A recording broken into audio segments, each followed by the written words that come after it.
இவங்களுக்கு வந்து பயாலஜில 360/360 வரும். அதுவும் இந்த பேப்பர் எல்லாம் பார்த்தா 700+ தான் வரும். ஆனா அப்ப என்ன ஆச்சுன்னா கிளாஸ்ல அல்ல காலேஜ்ல என்னன்னா பயாஸ்டா இருக்கும், இந்த பையன் நல்லா படிப்பாங்கன்னு சொல்லி எக்ஸாம்ல வந்து லாஸ்ட் ஒரு 10-15 மினிட்ஸ் கொடுக்கறப்ப அவங்களுக்கு OMR பபிள் பண்றது ரொம்பவே ஈஸியா ஆயிடுச்சு. நீங்க இந்த மாதிரி பபிள் பண்ணா நாங்க அக்செப்ட் பண்ண மாட்டோம், ஏன்னா அதெல்லாம் வந்து மிஷன் தான் அனலைஸ் பண்றது. அதனால இந்த மிஷன் அனலைசிஸ்னால இந்த மாதிரி பப்ளிங் அக்செப்ட் பண்ணாது. இந்த மாதிரி 2 பப்ளிங் பண்ணா இது இன்வாலிட். அதுக்கடுத்த இந்த மாதிரி நீங்க கண்டிப்பா பாருங்க, இதுதான் ரைட் வே ஆஃப் பப்ளிங். இப்போ வந்து நான் பாட்னி ஃபுல்லா எழுதிட்டேன், அதுக்கப்புறம் பாட்னி ஃபுல்லா பபிள் பண்ணிட்டேன், அதுக்கப்புறம் கெமிஸ்ட்ரி, அதுக்கப்புறம் பிசிக்ஸ். இது ஒரு மெத்தட். ஆனா இதையும் கொஞ்சம் காம்ப்ளிகேட்டட் தான் சொல்றேன். ஆனாலும் சப்ஜெக்ட் டு சப்ஜெக்ட் கூட ஒரு நல்ல மெத்தட் தான். எல்லாம் ஃபுல்லா ஒரே வாட்டி பபிள் பண்றதை விட இது ரொம்பவே நல்ல மெத்தட். ஹலோ கைஸ், எல்லாருக்கும் வணக்கம். நான் உங்க Sangeetha ma'am, master teacher Vedantu. இன்னைக்கு நம்ம பார்க்க போறது வந்து the best tips for OMR filling. நீங்க OMR filling கரெக்டா பண்றீங்களா மேம்? இது ஒரு டாபிக். OMR filling எல்லாம் தெரியாத எங்களுக்குன்னு சொல்லாதீங்க. Let me tell you one story of my own student. So NEET 2023ல இவங்க வந்து ஒரு பிரைட் ஸ்டூடெண்ட், ஒரு டாப் செக்ஷன்ல இருந்த ஒரு ஸ்டூடெண்ட். இவங்களுக்கு வந்து நாங்கள் ஆல் இண்டியா ரேங்க் எக்ஸ்பெக்ட் பண்ணிட்டோம். ஆனால் இவங்க வந்து NEET எக்ஸாம்க்கு போனப்ப அந்த பேப்பர் பார்த்துட்டு அந்த டென்ஷன்ல எல்லா கொஸ்டினும் கரெக்டாக ஆன்சர் பண்ணாங்க. இவங்களுக்கு இருக்கிற ஒரு நெகட்டிவ் என்னன்னா, அவங்க வந்து பப்ளிங் பண்றது, OMR ஷீட் ஃபில் பண்றது வந்து லாஸ்ட்ல பண்ணுவாங்க. ஏன்னா காலேஜ்ல எக்ஸாம் எழுதுறப்ப கொஞ்சம் ஃப்ரீ டைம் கொடுப்பாங்க அவங்க. ஏன்னா அவங்களுக்கு ரியல் டைம் எக்ஸ்பீரியன்ஸ் இல்லாதனால வரும். காலேஜ்ல மட்டும்தான் எக்ஸாம் எழுதுறப்ப இவங்களுக்கு வந்து பயாலஜில 360/360 வரும். அதுவும் இந்த பேப்பர் எல்லாம் பார்த்தா 700+ தான் வரும். ஆனா அப்ப என்ன ஆச்சுன்னா கிளாஸ்ல அல்ல காலேஜ்ல என்னன்னா பயாஸ்டா இருக்கும், இந்த பையன் நல்லா படிப்பாங்கன்னு சொல்லி எக்ஸாம்ல வந்து லாஸ்ட் ஒரு 10-15 மினிட்ஸ் கொடுக்கறப்ப அவங்களுக்கு OMR பபிள் பண்றது ரொம்பவே ஈஸியா ஆயிடுச்சு. இந்த கோச்சிங் சென்டர்ல இந்த காலேஜ்ல exam எழுதுறப்ப when it comes to the NEET exam அவங்க என்ன பண்ணிருக்காங்கன்னா சேம் இதே மாதிரி பாட்னி, ஜுவாலஜி, பிசிக்ஸ், கெமிஸ்ட்ரி எல்லாம் வந்து கொஸ்டின் பேப்பர்ல ஆன்சர் பண்ணிட்டாங்க. ஸோ டைம் பார்க்காம இருந்தாங்க. லாஸ்ட்ல 10 மினிட்ஸ் மட்டும்தான் இருந்துச்சு. அந்த 10 மினிட்ஸ்ல எல்லாமே பபிள் பண்ணணும் வரும் ஷீட்டு. அவங்க என்ன நினைச்சிட்டாங்க, பண்ணிக்கலாம் ரொம்பவே ஈஸியான்னு சொல்லி. ஆனா அவங்க ஒரு டென்ஷன் கிரியேட் ஆயிடுச்சு. ஏன்னா கொஸ்டின் ஆன்சர் ஷீட்ஸ் கேட்கறாங்க, இன்விஜிலேட்டர் கூப்பிடுறாங்க, மற்றவங்க யாரோ பேசுறாங்க. இந்த மாதிரி ஒரு ஸ்ட்ரெஸ் சிச்சுவேஷன்ல அவங்க வந்து ஒரு கொஸ்டின் ஸ்கிப் பண்ணி இன்னொரு கொஸ்டினுக்கு OMR ஃபில் பண்ணிட்டாங்க. எல்லா சீக்வன்ஸும் போயிடுச்சு தெரியுமா. திருப்பி அவங்க 1 இயர் வெயிட் பண்ணி NEET 2024ல எக்ஸாம் எழுதிட்டு இப்போ வந்து தர்மபுரி மெடிக்கல் காலேஜ்ல இருக்காங்க. See guys, இந்த மாதிரி ஒரு டெக்னிக்கல் மிஸ்டேக்னால 1 இயர் வேஸ்ட் ஆயிடுச்சு. ஸோ அதனால தான் சொல்றோம். ஏன்னா நம்ம எல்லாம் வந்து இது ரொம்ப சின்ன விஷயம்னு நினைக்கிறோம், ஆனா இதுதான் பெரிய விஷயம். OMR நீங்க ஃபில் பண்ணாதானே உங்களுக்கு மார்க்கே வரும். நீங்க கொஸ்டின் பேப்பர்ல எவ்வளவு ஆன்சர் மார்க் பண்ணாலும் அவங்களுக்கு புரியாது, அவங்களுக்கும் தெரியாது. OMR is your final validity. Okay, so guys, let's see the best tips for OMR sheet. So guys, இது நம்ம OMR sheet உங்களுக்கு சும்மா காமிக்கிறேன். இப்படிதான் நம்மளோட NEET OMR sheet இருக்கும்.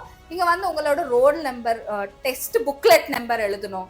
ஸோ அதெல்லாம் வந்து இங்க எழுதிட்டு நீங்க பபிள் பண்ணணும், கரெக்டா பபிள் பண்ணணும். ஸ்டார்டிங் இது பண்ணிட்டுக்கு அப்புறம் தான், நீங்க இது பண்ணி முடிச்சிட்டுக்கு அப்புறம் தான் அவங்க கொஸ்டின் பேப்பரே கொடுப்பாங்க உங்களுக்கு. ஸோ கண்டிப்பா கவனமா பார்த்துக்கணும். இப்போ நான் வந்து ரொம்ப இன்ட்ரெஸ்டிங்கா சிம்பிளான டிப்ஸ் சொல்றேன். ஏன்னா சில பேர் வந்து பப்ளிங் பண்ணுவாங்க, ஆனா அது வந்து இந்த ஆப்ஷன்ல இருந்து பக்க ஆப்ஷன் வரைக்கும் போகும் இந்த பப்ளிங். ஸோ கைஸ், முதல்ல வந்து நீங்க எல்லாம் இருக்கிற ஒரு 3 ஹவர்ஸ் பயாலஜிக்கு வந்து கிட்டத்தட்ட ஒரு 40 to 45 மினிட்ஸ் கொடுக்கணும், இன்க்ளூடிங் பப்ளிங். நான் சொல்றேன் including bubbling. So physics 70 minutes including bubbling, chemistry 70 minutes including bubbling. அதனால உங்களுக்கு பப்ளிங்கோட சேர்த்து இந்த டைம், நாட் எக்ஸ்க்ளூடிங் பப்ளிங். இப்போ ஜிஎஸ்டின்னு சொல்லுவாங்க, இன்க்ளூடிங் ஜிஎஸ்டி, எக்ஸ்க்ளூடிங் ஜிஎஸ்டின்னு நம்ம கேட்போம்ல, சேம் அதே மாதிரி தான். It is including bubbling, remember this. அதுக்கப்புறம் முதல்ல நீங்க பாருங்க, இது NTA கொடுத்த ஒரு அஃபீஷியல் நோட்டீஸ் தெரியுமா. நீங்க இந்த மாதிரி பபிள் பண்ணா நாங்க அக்செப்ட் பண்ண மாட்டோம், ஏன்னா அதெல்லாம் வந்து மிஷன் தான் அனலைஸ் பண்றது. அதனால இந்த மிஷன் அனலைசிஸ்னால இந்த மாதிரி பப்ளிங் அக்செப்ட் பண்ணாது. இந்த மாதிரி 2 பப்ளிங் பண்ணா இது இன்வாலிட்.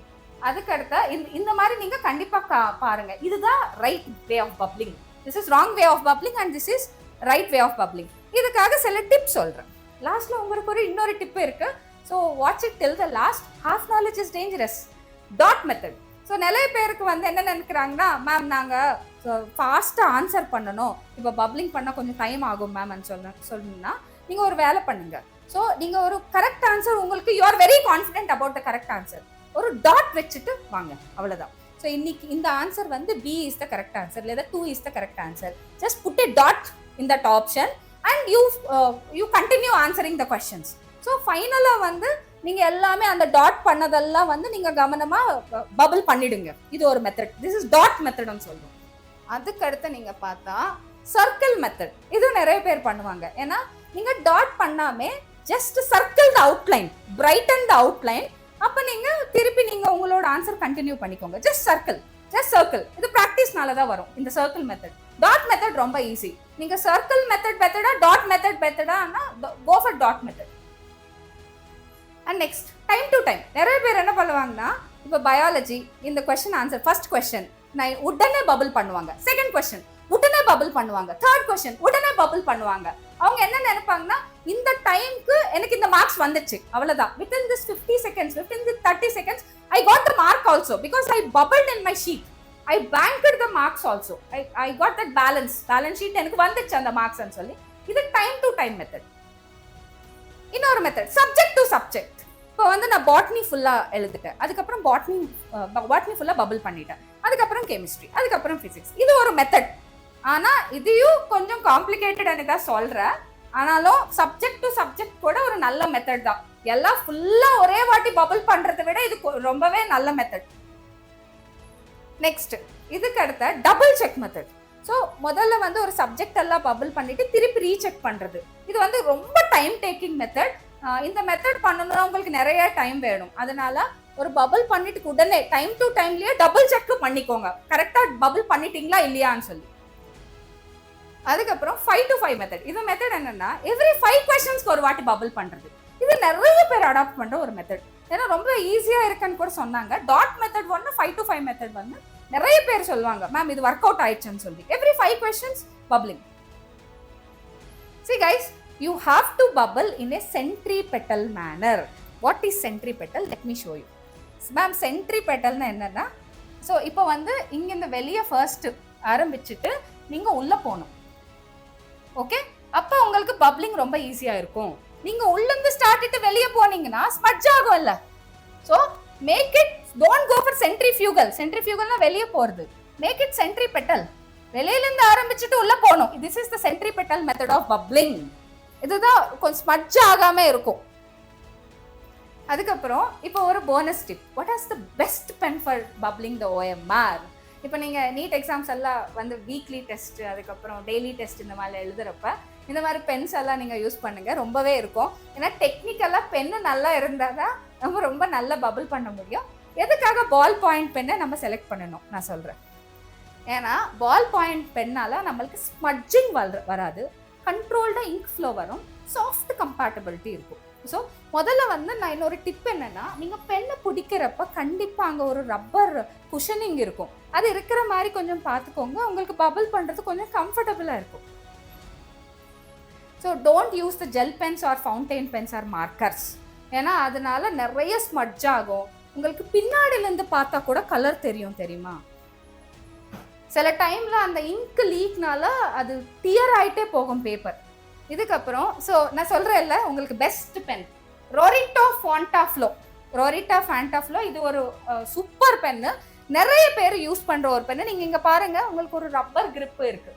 ரோரிட்டோ ஃபாண்டாஃப்ளோ இது நிறைய பேர் யூஸ் பண்ணுற ஒரு பென். நெக்ஸ்ட் அடுத்த pen Reynolds liquid flow, Reynolds liquid glide.